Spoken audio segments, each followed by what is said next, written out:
Heyo, heyo, heyo, heyo, heyo. It is Velvet Al once again for the one person that actually listens to this. So, Volume 4 of the educational film series, because I will eventually go back to watching actual movies. These are just so much easier for me to do, and they're fun. So I'm kind of trying to go through. Um, Not gonna do as many as would like to, because I do want to not overdo it. But the first one we've got this week is Key to Our Horizons. It's a mid-century tribute to the automobile and its importance in American life and the economy, which I didn't realize back in the 50s. Was the car not as important to American life, because you pretty much can't really do much without it these days. I mean, we're trying to change things so that, you could be a bicyclist and all that, but still you pretty much need, like transportation and shit like that. So we're going to learn about cars, I guess. And I'm guessing the key to our horizons is the key to an automobile. So this film is brought to us by our local Chevrolet dealer. So I think ultimately this is just trying to get us to buy Chevys. But they already start off telling us, how important cars are to the world today. So I don't know why we need a whole video on it, like a whole film, because we already know. They start off with two shots of a busy street with traffic, but the second shot somehow shows no traffic because it's some old ass camera that somehow doesn't really capture motion, so using it somehow only gets the picture of the buildings and not the cars. I don't understand it. It's just an old-fashioned camera that we don't use anymore, and the point was to show how out of date a picture without cars is. And good old 50s, they show us, how fun it could be in the car with your kid sitting in the front seat, unbuckled, just in mom's lap. Oh boy, that is a lot of fun until crash, and right through the windshield your child goes. But this is the 50s. We don't know about safety. I don't know, I don't think seatbelts were even a thing back then, were they? If they were, they weren't necessary if you were having your child in the front seat. You could drive three people at once in the front seat. That is fantastic. I love old footage of movies of automobiles and just kind of the recklessness. And they tell us if we put every car in the world, well, I wasn't sure if it was in the world or just in the United States, bumper to bumper, it would circle the equator 7 times, which has got me wondering, how much would it be nowadays? Would it be 100 times if you put every car in the world bumper to bumper? And is it just the cars that are on the road?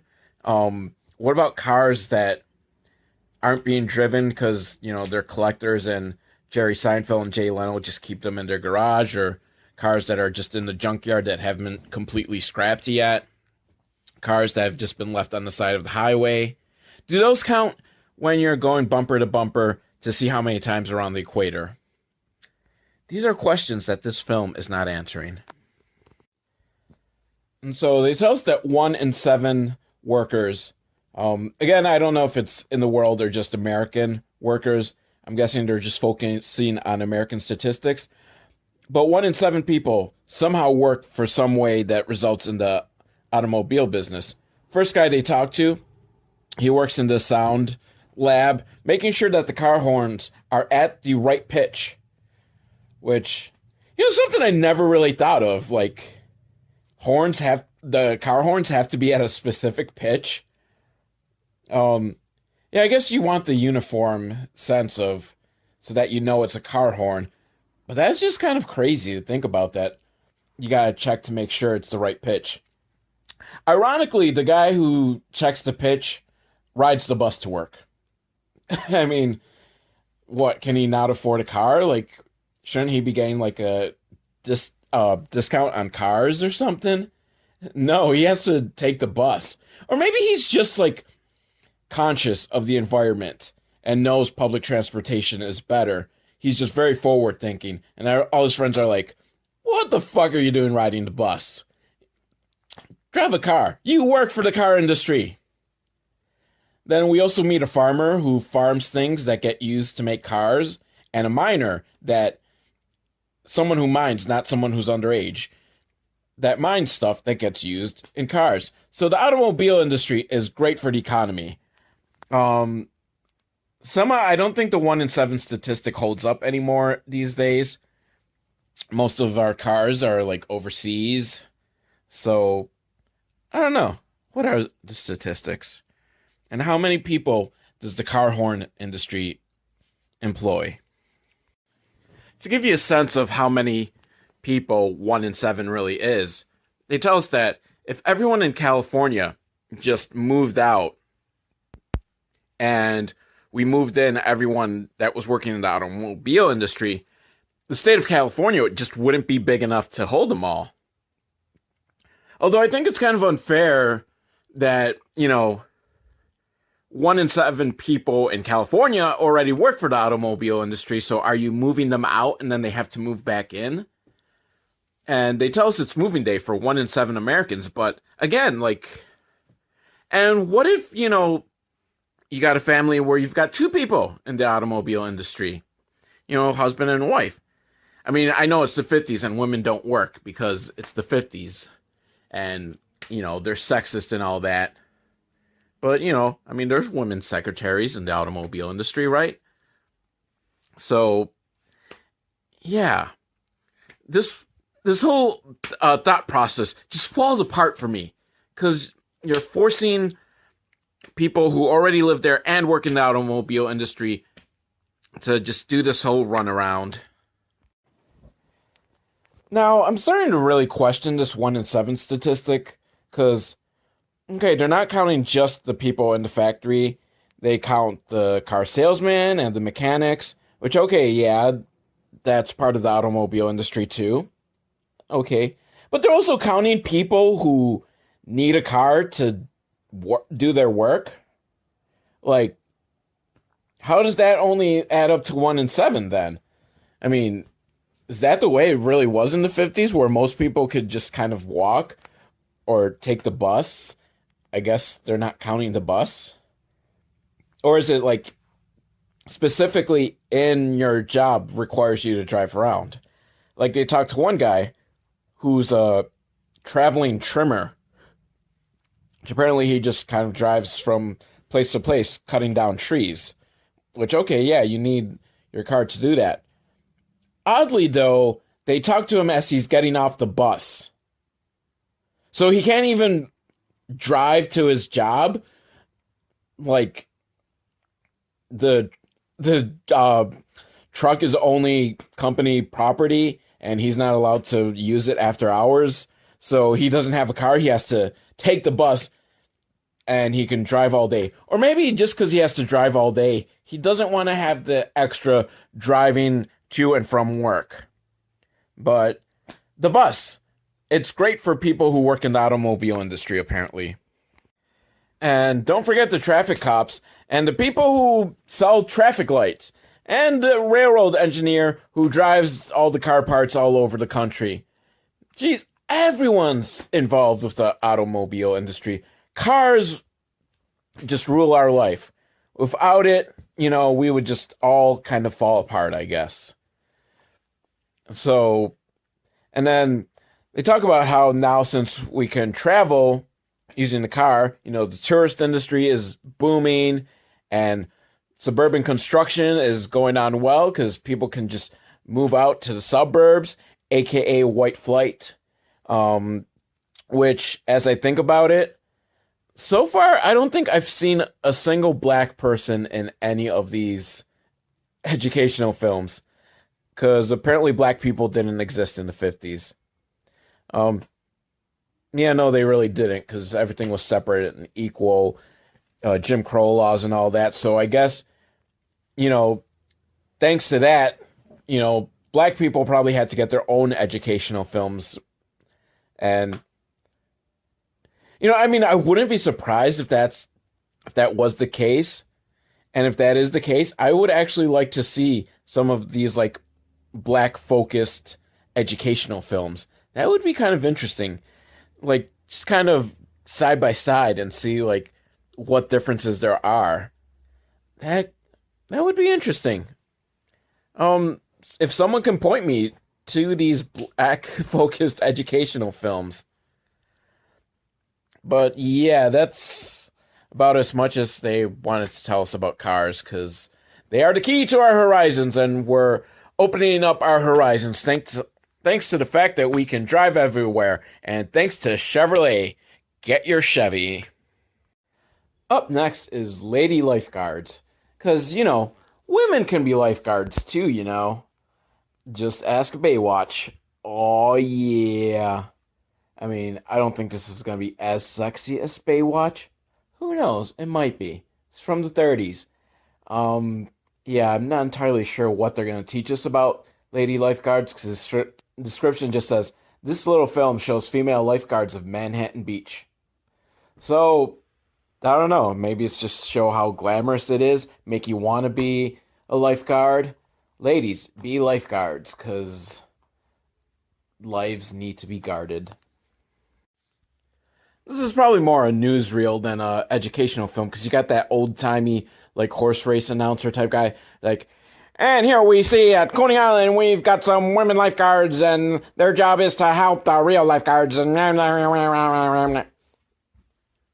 maybe that's my true calling in life. Is I should call horse races. And we got around the corner. It's that horse. I'd be fantastic because I probably wouldn't be able to tell the horses apart or the jockeys apart. So, and here comes a horse, and there's another horse, and a third horse, and he's taking the lead. Or maybe it's she. Let's not be sexist because women horses can be horse racers too. Now, they've got a lot of women applicants all wanting to be lifeguards because it's a popular job, I guess.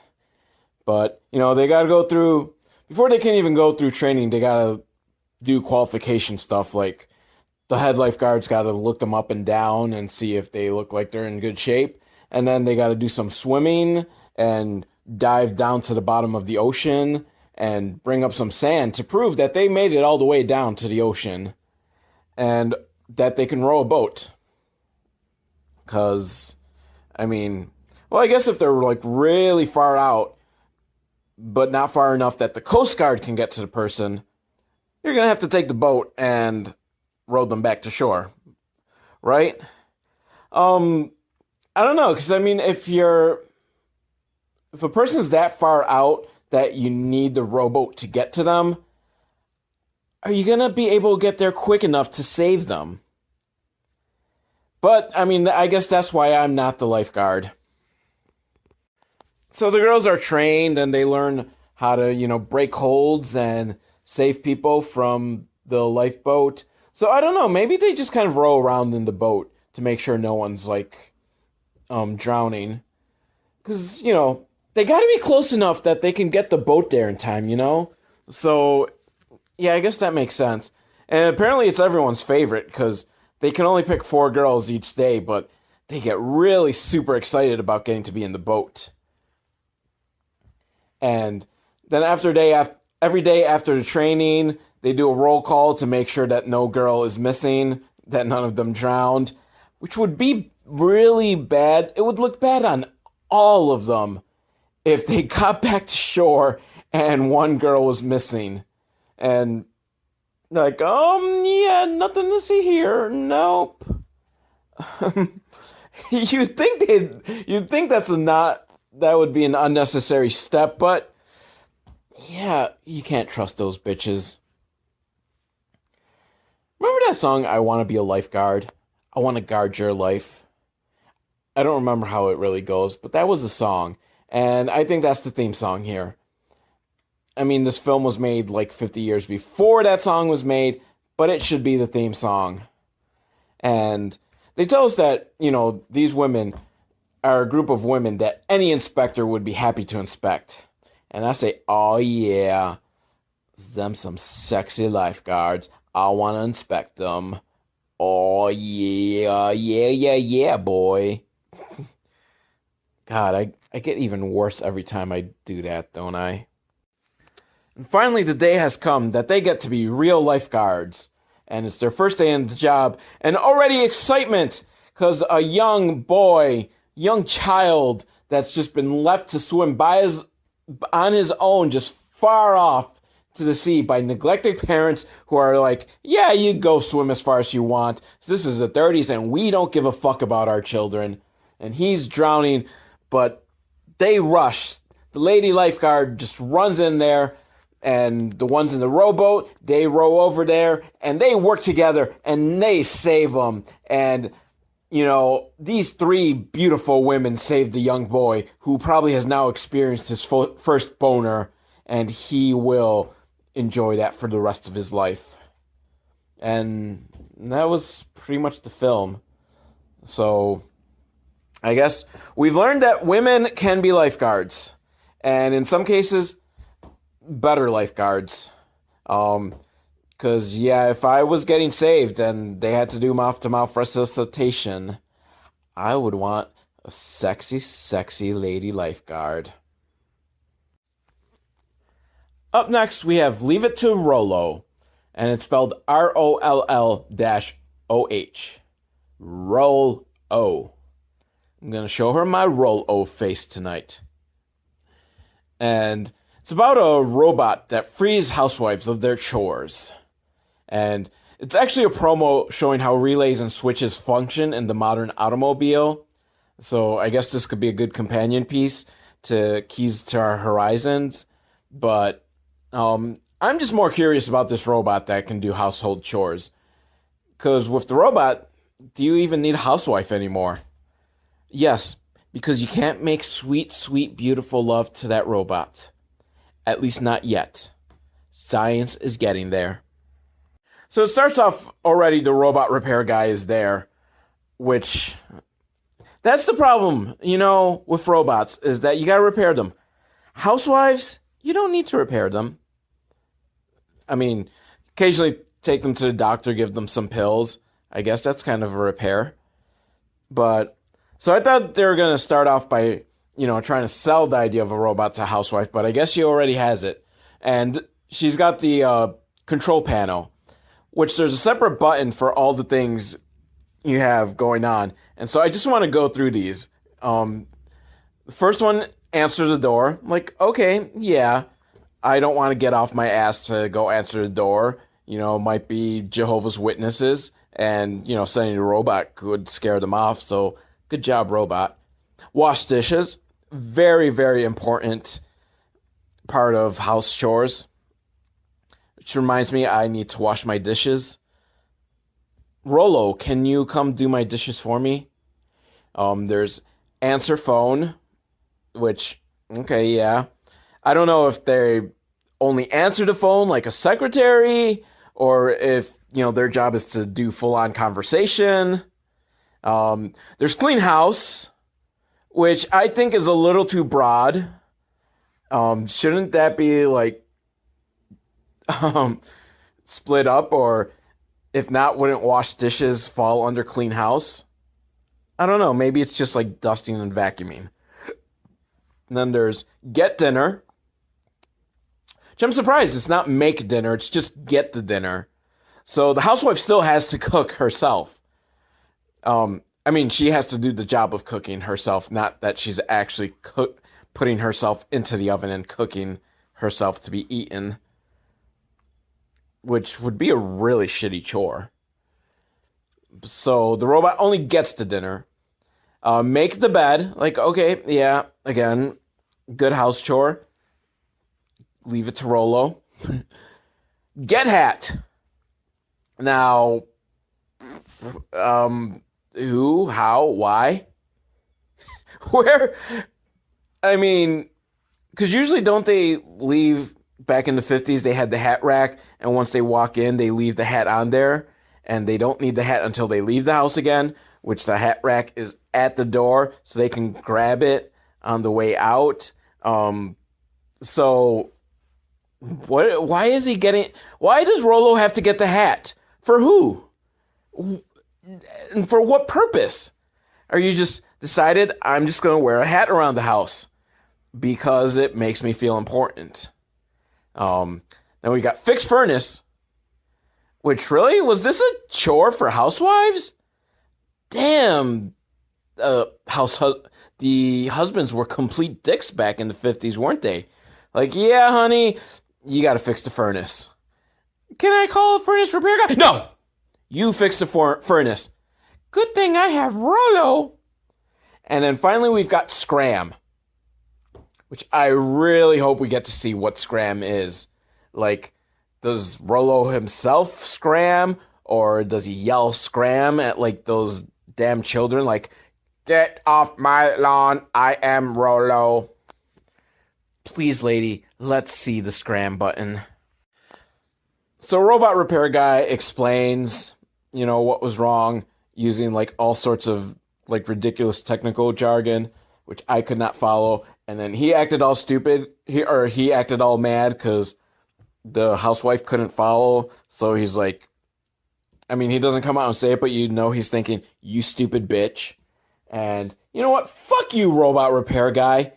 Not all of us have a degree in robot technology, but she presses the button so that the robot can get the hat for the robot repair guy, which, you fucking asshole, you just left it on the table, which, okay, maybe she doesn't have a hat rack, but you just left it on the table and want the robot to pick it up for you? Grab it on your way out, you asshole. So next day, the doorbell rings, and the housewife says, Rollo, answer the door. Because she forgets she can't give voice commands to Rollo. You got to push the button. So she pushes the button and he answers the door. The guy was delivering a box, either a box of roses or a shotgun, because it's one of those type of boxes. So who knows? We'll find out. But the delivery guy gets scared off seeing the robot and he runs off. So again, robot's going to come in handy when Jehovah's Witnesses are knocking at the door. So he brings in the package and helps open the package, which apparently, I didn't realize that was even part of Rollo's like programming, because, how does he know that the package has to be opened? How does he even know that there's a package for him to grab? He can't answer voice commands, so he can't really think that well, but apparently he knows to grab the package and open it. But what's inside the package? What's inside the box? Now it's time for dinner, so she presses the get dinner button, and Rollo's more than happy to go get it. But I'm still not sure what get dinner means. So I thought, like, okay, maybe he just grabs the dinner after it's done cooking. But he has this can opener hand, and he opens up a can of something. So, he's at least helping with something in opening the can. But the wife's the one who goes over to the stove. So, shouldn't Rollo be going to the stove and getting out the dinner if the dinner's cooking? Or I'm not even sure. He just opened the can. Maybe SpaghettiOs is what's for dinner. And he's just opening the can and just tossing it in the microwave. But I guess it's going to be a romantic dinner, because Rollo uses a flamethrower from his mouth to light a candle. Which, why is that not the lead selling point of Rollo? The fact that he can shoot fire from his mouth. Rollo's enemies are being taken down. Don't worry, ma'am. Rollo will kill the bitch next door. And a flamethrower just lights the house on fire. Rollo, I love you, Rollo. Although the flamethrower seems like something that definitely should be something you control and command yourself. Rollo should not be given independent thought to operate a flamethrower. Because one day, Rollo's going to turn on you. Because he's going to be sick of having to get hats for the stupid robot repair guy. Apparently, Rollo is not real. That makes me sad. I really want a Rollo of my own. But modern technology has many mini Rollos apparently just working all around our house. You know, like the toaster. Toaster knows how to toast bread. And the coffee machine, which isn't like the coffee machines of today. So it's not like with an automatic coffee drip and all that stuff. So you got to keep an eye on the coffee pot. Don't let it burn. And something that we don't have anymore, and maybe we should get back, is like the automatic Fido feeder, which keeps dog food inside of a box. And then when it's time, the box opens up and sends a buzzer that the dog knows it's time to eat. And the dog goes and eats. And that's fantastic because apparently, you know, that is much, much better than just leaving the bowl out for the dog to decide, okay, I'm hungry and I'm going to eat. Probably because the dog will eat all the food. So you've got, I don't know, when does the box know when the dog's done eating and closes itself back up? Or does it just, you know, after a certain amount of time, it's just going to shut that trap whether or not there's a dog in there? Oh my God, all the poor dogs that were injured by the electronic Fido feeder. I salute you. I feel sad for you. And I still don't know the point of the Fido feeder. Just leave fucking food out for your dog. So apparently this is for like when you're going out to dinner. So really, you can't just leave a bowl of dog food out for your fucking dog while you go for dinner that you're going to be out, what, like 4 or 5 hours at most? You know, well, we don't want Fido to gorge himself because if we leave that food out, he'll eat it all and then have diarrhea. I don't know. Why do you need automatic Fido feeder? Why? And we get to see some other magical devices where the robot's technology is just like making life so much easier. For stuff like the steam press, knows not to press down if someone's in the way. And the elevator door does not close if someone's in the way, like this fat tub of lard that's trying to be in the middle of the elevator, even though there's definitely not enough space. And I think combined, and I'm not trying to fat shame here, I'm just saying the elevator's already full and you've got a heavy guy going on that I'm sure is going to be like over the weight limit of the elevator anyhow. And he's got to suck in his gut so that the door can close and make sure everyone else is uncomfortable. You know, you go like, especially there's an elevator operator, which, you know, back when they had those, because people didn't know how to press the buttons themselves. The robot technology, I guess, wasn't there yet for people to handle doing it themselves. You know, but the elevator operator guy should have been like, get off, fatty. You can catch the next one. Or take the stairs. You can use the exercise. And then, now I'm going to call bullshit on this film. Because the next device they show us is like an automatic fountain, a drinking fountain that senses when someone's there and shoots out the water. And here's why I'm going to call bullshit. Because it's a black kid. And there's no fucking way that in the 1950s, they left a good, working, robot technology-driven water fountain for black kids to use. If it was a white kid, I'd be like, okay, yeah, you know, I guess they did that. But you know that the black kids had to go and use the dilapidated water fountain that shot out like brown liquid that almost kind of meets the definition of water. Because come on. The black kids, the racist 1950s America is really going to let the black kids use the good water fountain? That's just bullshit. Unless the black kid snuck over to the white kid section, and this film has left out the other part where the white kids just beat him to death. So, bullshit educational film. Show me what life in the 50s was really like. And as I mentioned earlier, I haven't seen a lot of black people in these educational films. So that is just kind of weird to see one in a situation that I know is completely unrealistic. But not just that, like, it's not like something they would have wanted. Like, you got your token, like, oh, these robots are good for black people as well. Because most of the people watching this are going to be racist fucks that are like, I don't give a fuck. Oh, you got robots for black people? Well, I am not choosing the Negro robot. Except, they didn't use the word Negro, but I'm not going to culturally appropriate that word. The other word, the word I'm talking about. All I'm saying is that they were racist fucks, and I just don't believe that they would have let a black kid use the fountain of the future. And the film is pissing me off because he keeps pronouncing it robot. No, it's robot. Robot. Like GoBots. Not GoBots. Robots. Just, ugh.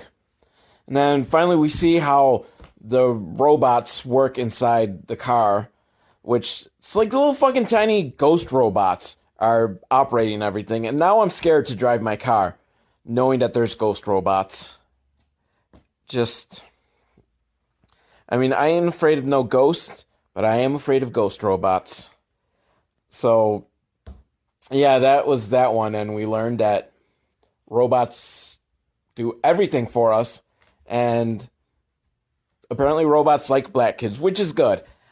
Thank you, robots, for being more free and open-minded than the society was at this time. Because... yeah, there is no way. That still pisses me off. Don't get me wrong, I'm glad that the black kid got to drink from the super awesome robot-controlled water fountain. I just don't believe it would have happened. No, they don't have it down in the ghetto. But I'm confused as to why, the film wants to pretend it's all progressive like that.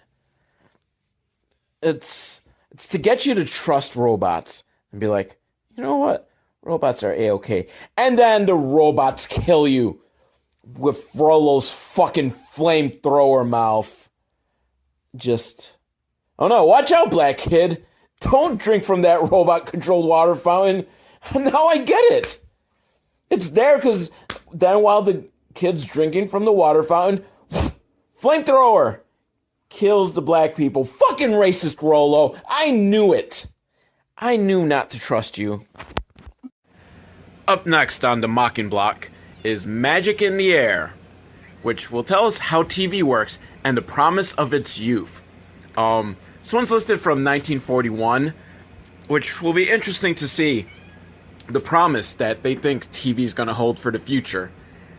And we'll see just how far from the promise that TV has fallen. We start with a hapless schlub who just wants to go see the football game. Unfortunately, tickets are all sold out. And when he tries to go to the ticket booth, everyone else there attacks him and takes him away. I don't know why. That seems a little harsh, He was just trying to probably see, maybe there's a little extra ticket.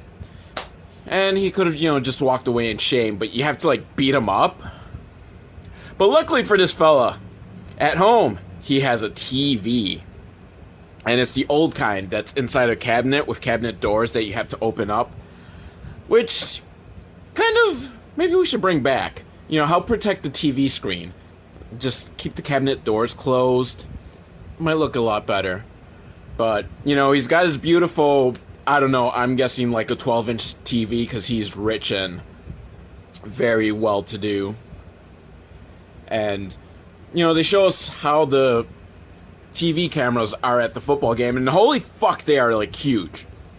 I think even nowadays, TV cameras are still pretty huge, but these things are, massive.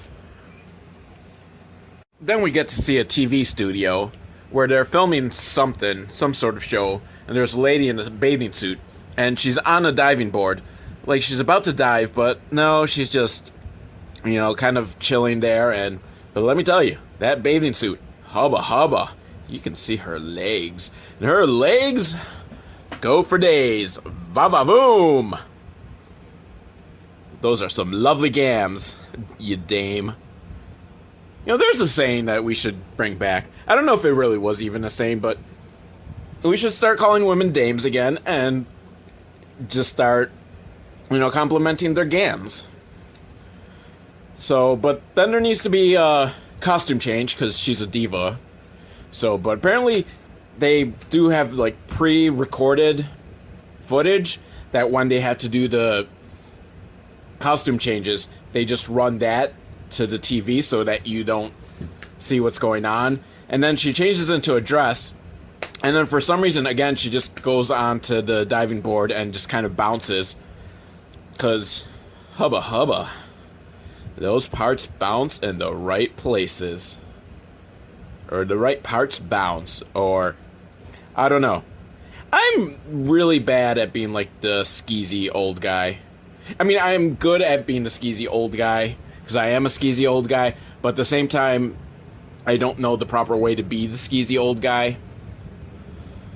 But then they explain to us how, frame rates and, you're just getting a bunch of still images, but it moves quick enough that it tricks your mind into thinking that it moves, and every picture is really, if you close up, like just a bunch of dots. And magic!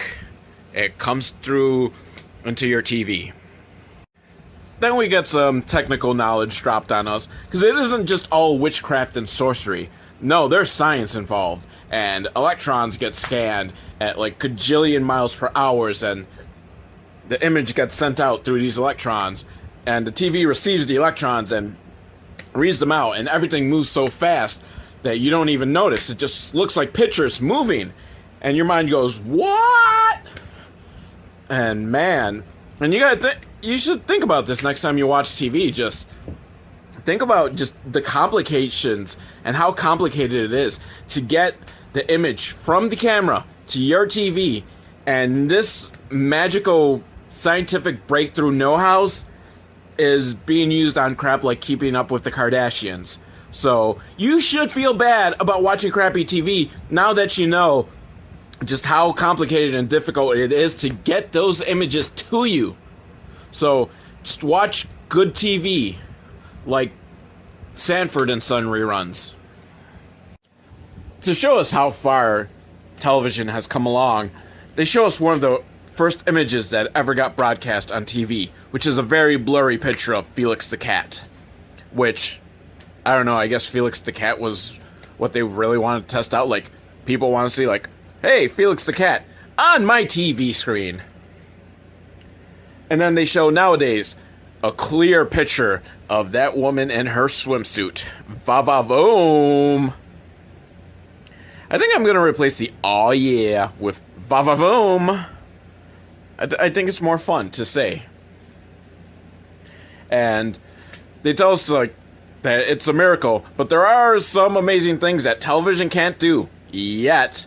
And that apparently is the guy's wife comes home and pours him a glass of water. Which, damn straight, you know what? 80 years later, and TV still can't get me a drink? What the fuck? I'd never even given it the possibility, the thought of, hey, that's something TV should do. But now that you fucking put that idea in my head, I want a television that can go get me a drink. Work on it, Magnavox, Zenith, if you guys are even companies that still exist. Up next is Molly Grows Up. And I know you're probably thinking, haven't you learned enough about puberty and particularly menstruation with other videos you've done in this series? Well, let me tell you, no, I have not. I need to be fully sure of what to expect, because I still have not gotten my period, and I need to be absolutely 100% prepared for when that happens. It starts off with Molly telling some old ladies about the super awesome wedding she was at over the weekend. But it's time for school, so she has to go with her friend to class. And the old ladies are just like, oh my, that Molly is growing up real quick. And they pass by the school nurse who wants Molly to stop in her office to get her throat checked out. I don't know. Wonder what Molly's been putting down her throat. Maybe some naughty things. But this is a 50s film, so it's going to be coded. So let's see if we can break the code. Well, it's a false alarm. Everything's perfectly normal with Molly's throat. But as Molly leaves, the nurse turns to the camera to tell us, the viewer, that she's known Molly ever since Molly first came to school. And that maybe we'd like to get to know Molly. And you know what, school nurse? Yes, I would like to get to know Molly. In like 6 years. When I can really get to know her. Va-va-voom. That is so super disturbing for me to throw that out there. Which, it's just a complete joke. I am not looking Molly that way. Even though I'm going to learn all about her menstruation. But, yeah, I guess we're going to get to know Molly that way. Through menstruation. That sounded a lot creepier than I intended it to. Molly lives with her ma, and her pa, and her older sister, Jeannie. Now, unfortunately, Molly keeps sneaking into Jeannie's room to try on her clothes and her lipstick, because Molly wants to be a woman, or at least like an older teenager. I'm not sure how old Jean's supposed to be, because, I mean, I imagine she's probably, like 16 or 17, but she looks like 28.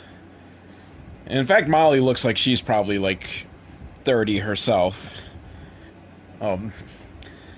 Because child labor laws, you can't actually use kids to play kids in these films. And plus, kids are terrible actors. So, but Jeannie just goes into her drawer and just pulls a pad out right in front of Molly. And Molly pulls one out herself and starts looking at it and wondering, when is she going to get her period?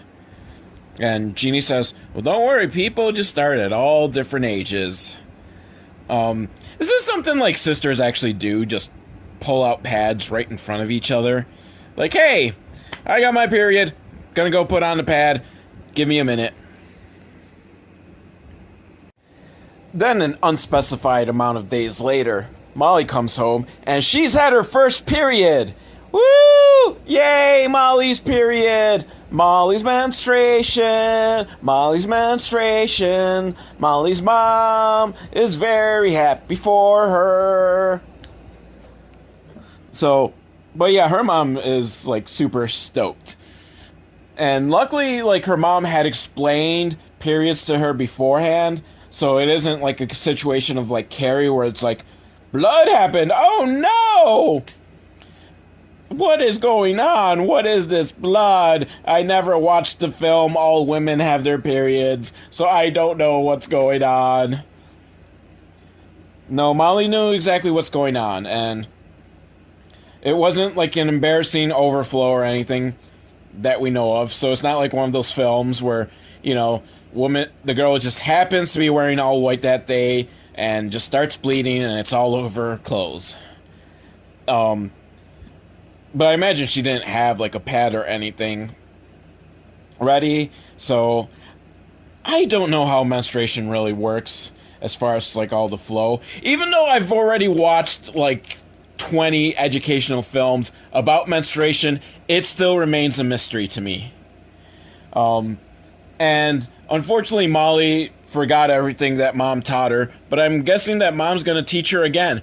Which, hooray, because I've forgotten everything that these educational films have taught me about menstruation. So Molly's mom is telling her about, that it happens every month, but some women go longer between, some women go shorter between. Your body's going to get its own regular schedule, but every woman is different. And then suddenly Molly gets a call from Peggy, who wants her to go swimming tomorrow. And Molly's all excited, like, Mom, can I go swimming? Mom's like, you shouldn't go swimming in the first days of your period because you can catch a cold. Yeah. Apparently. I mean, is that a thing? I mean, it's probably like just one of those like outdated things that people thought back then. Like, if you go swimming on your period, you can catch a cold. So I think to be on the safe side, because I don't know where science lays on it, but to be on the safe side, if you're on your period, don't go swimming. Because blood could get everywhere, really.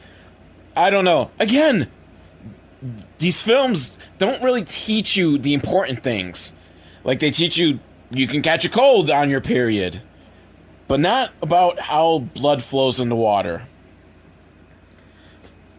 The questions I really want to know.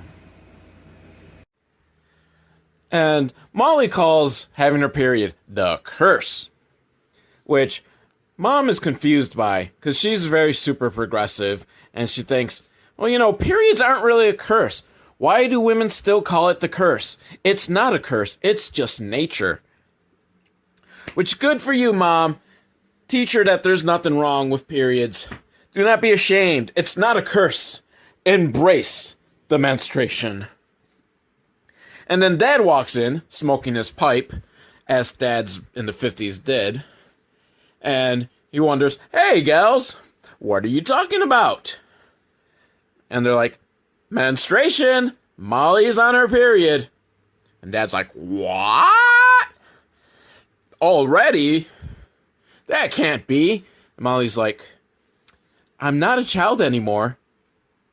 And I cannot stress this enough, because there is no way I can convey just how fucking creepy this next line comes out from the way he says it, but is like, the dad's like, no, I suppose you're not anymore.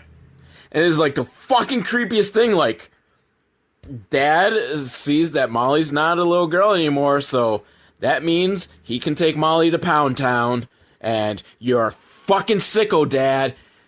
I don't know what you plan on doing with that pipe, but stay away from Molly. I am calling the police on you. It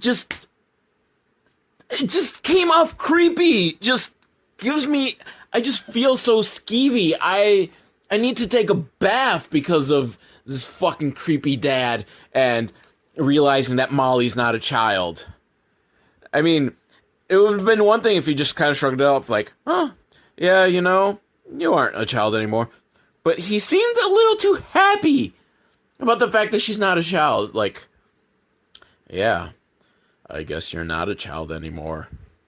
You've got breasts, and soon you'll be growing pubic hair. That's what's going on in his mind. I think. I don't know. It was just fucking creepy as hell. I'm calling the police. I realize this is like 50 years later. 70 years later, just a whole lot of time later, and he's probably dead right now. But I don't know. It's not too late to get justice for Molly. At school, Molly's teacher is sick, so the nurse takes over the class for the day and teaches, which luckily it's an all-girl class, and she teaches them about menstruation. I don't know what the teacher's original lesson plan was, that the nurse could come in and be like, you know what, fuck this lesson plan. You girls are going to start bleeding soon, and you need to know all you need to know. And we get the basic facts again of, ovary and the egg and the blood lining, and it all flushes out and just all that fun stuff. But this I guess is before pads, because now they're talking about sanitary napkins, and they should be changed about 5 times a day, depending on your blood flow. So apparently, like, I've known nothing about sanitary napkins, because again, it's not something I've really needed to ever use. But I'm glad I'm learning, just in case it ever becomes a need. But apparently it's like a pad, but it hooks up to a belt that you just put around your waist. Just, Wow, that's. I mean, I can see why we moved on to the pad, which probably works a lot better for women, but wow, like it's kind of like a little belt thing. Or you could use the tampon, because tampons existed already. Which, I don't know, I guess, between the tampon and the sanitary belt, I guess I would go with the tampon. But, me having junk in the way, I guess I'll have to settle for the sanitary belt. And Molly asks, can people tell if you're menstruating? And the nurse says no, but you want to make sure that you're very cleanliness and hygienic, so change your underwear often. Which, I don't know, does that mean more than once a day? Or are these girls not changing their underwear every day? Because that's kind of gross. Change your underwear every day. Whether or not you're menstruating, just change your underwear. And then she says, also be sure to put on your makeup and wear your prettiest dress because you need to stay attractive, which is just like, what the fuck? Like, this is advice for your menstruation, is to make sure you stay pretty? Just, I don't even know how to respond to that. Like, God, that is so, 50s. This was written by a guy, wasn't it? Like, this advice. Like, okay, you're having your period, so make sure you stay pretty for all the boys. Like, what? I'm sure women will want to be like, yeah, I'm on my period. I don't want to have to look fucking pretty. The nurse tells us that, also as young women going into adolescence, we're getting rounder and gonna grow a bosom and a waist. And grow pubic hair and underarm hair. And use deodorant. Because deodorant's important. See, I think that's one of those rules that should not be specifically to menstruation. Just wear deodorant every day. And one of the girls wants to know, is it okay to dance when you're menstruating? And the nurse says, yes, it's okay. In fact, she has a whole list. It's a fucking sign. The sign's already made up of the do's and do moderately. Not don'ts, just do moderately of during menstruation. And under do, things you can do. You can bathe or shower. You can wash your hair. Just good to know. I mean, I don't know. I guess when you're first entering, the period phase, that might be a question you have. Like, is it okay to wash my hair while I'm having my period? Yes, it's okay to wash your hair. You can dance. You can have a picnic. And you can swim, which means Molly's mom is a fucking liar for telling her that no, you can't swim because you're going to catch a cold and die.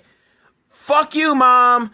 Nurse says I can swim on my period. I am going swimming. And then on the do moderately side, skating. Okay to skate, just not too much. Play fast games. I would like a little clarification there on what qualifies as fast games, but, makes sense. Square dance. So, regular dancing, okay. Square dancing, not so much. And ride horseback. So, if you're on your period, it's okay to ride horseback, just not too much. And definitely don't bareback. Okay, nurse goes through the list to explain it a little more. Bathing a shower, just make sure you use warm water. Wash your hair, but only if you're sure that you're going to dry it quickly afterwards. I don't know, I guess it just goes in with the, you'll catch a cold, because she does tell us swimming is after a few days. So, I apologize, Mom. You were right. I take it back. You were right that you have to wait a few days before you can go swimming. And under the do moderately list, she says those are things you shouldn't do. So they should be don'ts, not do moderately. They should be don'ts. So don't do anything that bounces you around a lot. Because, I don't know, I guess it shakes everything loose. So, 1950s term, do moderately means don't. Then the nurse hands pamphlets out to everyone so that they can read more, and if they have any questions, they can ask her, or ask their parents. And so we end with Molly looking at older sister Jeannie, who's going out on a date in a very super fancy dress that Dad is helping her get into, because he's a creeper. I'm calling the police. Never too late. Justice for Jeannie and justice for Molly. I don't know what happened to them, but I don't trust Dad. So they end by telling us that growing up is an exciting time. Woo! And once again, I've learned about menstruation and then forgotten completely about it. I don't know. Blood happens, but now I know that, don't swim when menstruating on the first few days, and don't go horseback riding. So, if you learn nothing else, don't go horseback riding on your period. And our final one for this week is Police Dogs in Action, which is a profile of police dogs, as you might imagine, and how they're trained and what happens when they're off the job. Just kind of curious. What is the off-duty life of a police dog? Doesn't say when this one's from, but I'm guessing it's going to be old, maybe civil rights era. So I don't know. Are these police dogs trained to attack black people? Would they be willing to admit that they trained the dogs specifically to hunt down minorities? Are these going to be the police dogs that sniffed out drugs? Are they going to teach us that? I am curious. What are we going to learn about police dogs? And what are they like when they're not on the job? I think that might be more interesting. The life of an off-duty police dog.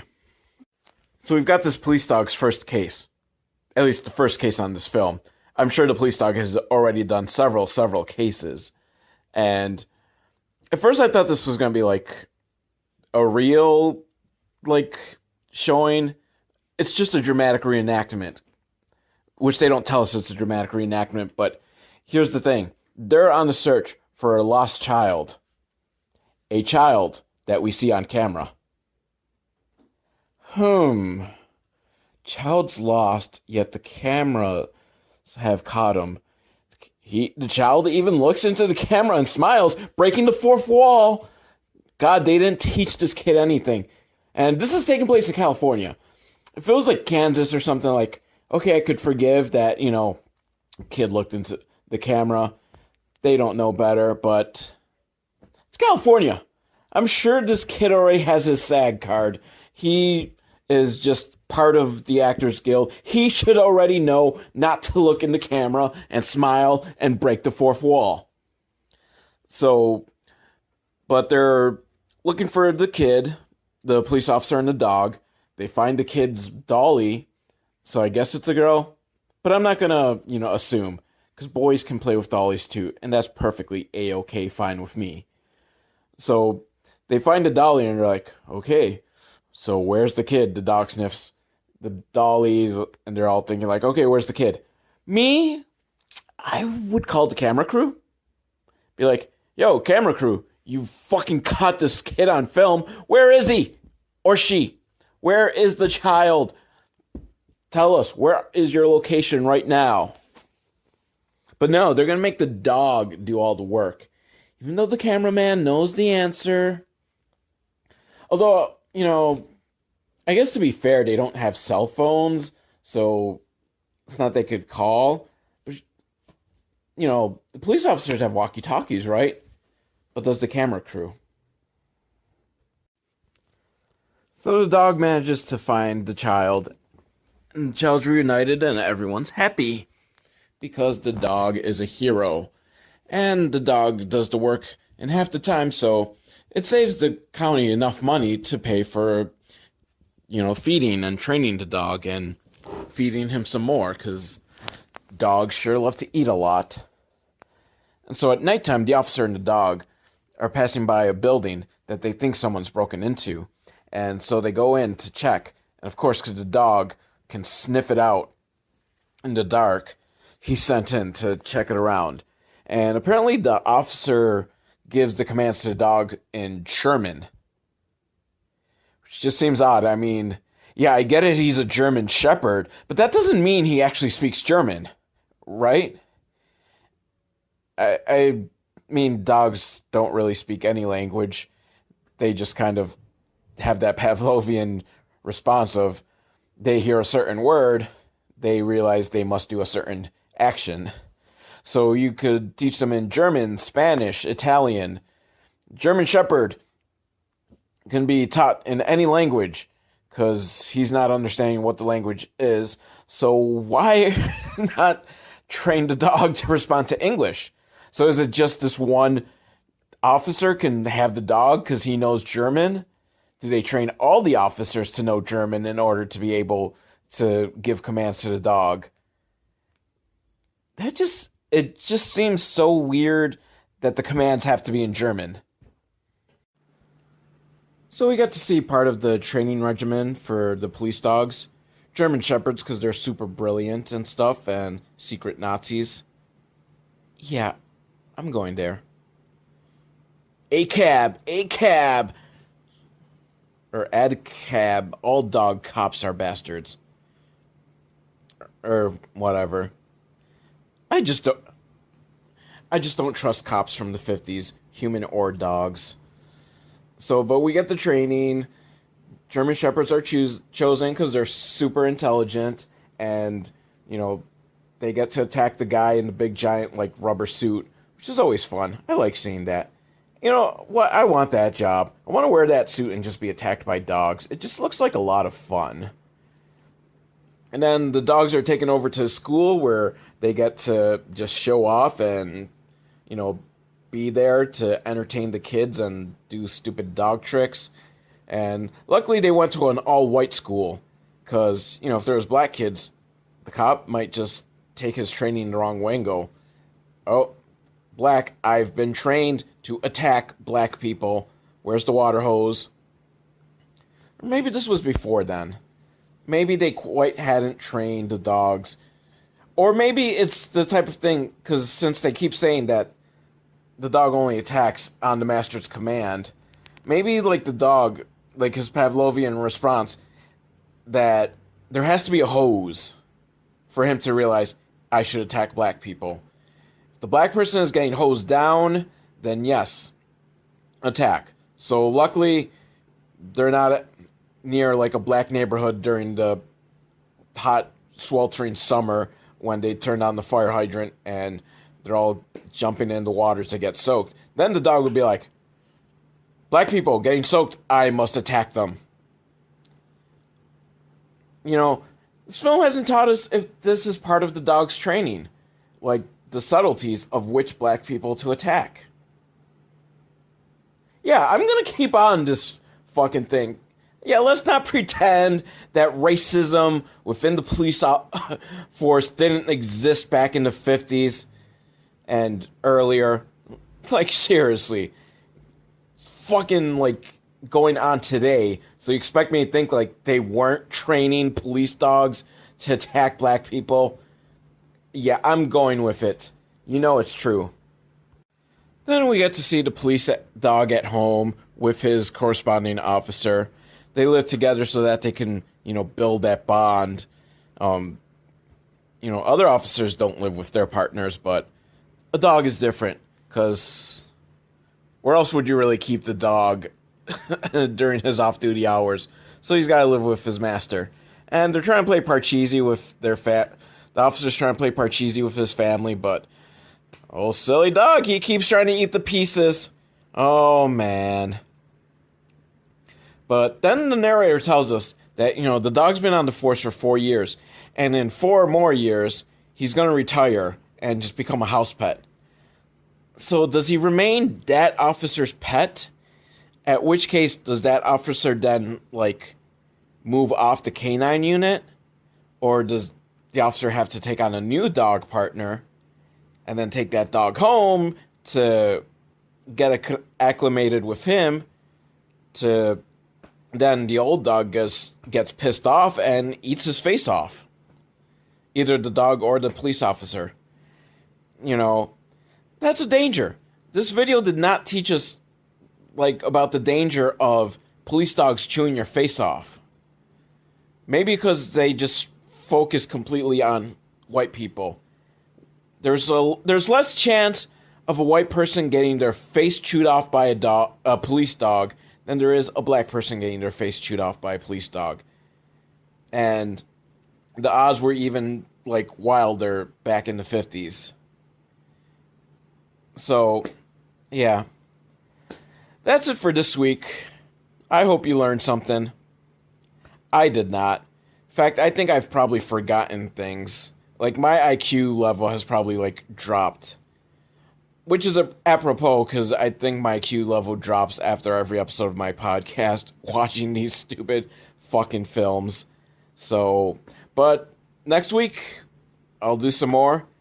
Might be my final week. Might be 2 more weeks, depending on how it goes with the films that are left. So I'm going to try to only do ones I really, really, really want to watch and think I could do something funny with and mocking them. So, but if you have any suggestions for films I should watch, or you just want to say, please, for the love of God, stop, or you're just trying to spam me, velvetowl@hotmail.com.